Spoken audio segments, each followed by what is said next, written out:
السلام عليكم أصدقائي الأعزاء.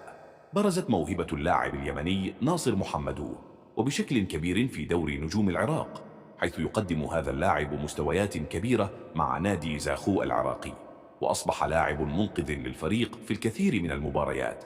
وفي هذا الفيديو سنستعرض المباريات التي انقذ فيها اللاعب محمدوه نادي زاخو من الخسارة، وخرج فائزا أو متعادل أو متاهل إلى الأدوار القادمة من كأس العراق والدوري العراقي.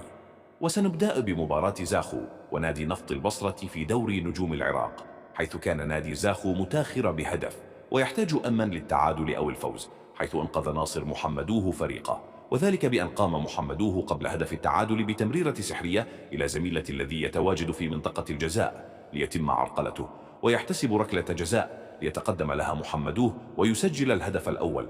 لم يكتفي محمدوه بالهدف، بل إنه صنع هدف ثاني بطريقة عالمية بعد تمريرة سحرية إلى زميله في منطقة الجزاء ليسجل هذا اللاعب الهدف الثاني لزاخو. وفي مباراة زاخو ونوروز في مباراة كأس العراق، استطاع النجم اليمني محمدوه من أن يقود فريقه إلى نصف النهائي، وذلك بتسجيله هدف الفوز والصعود إلى نصف النهائي. وفي مباراة زاخو والكرمة، وذلك في مباراة دور السادسة عشرة من كأس العراق، حيث سجل محمدوه هدف عالمي وقاد فريقه إلى دور الثمانية من كأس العراق.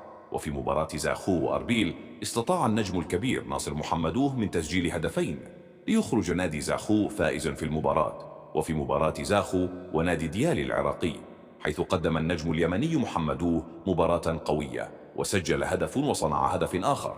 وفي مباراة زاخو ونادي الكرخ العراقي، حيث كان النادي زاخو متاخر بهدف دون رد حتى الثواني الأخيرة التي استطاع محمدوه أن يسجل هدف التعادل وينقذ فريقة من الخسارة.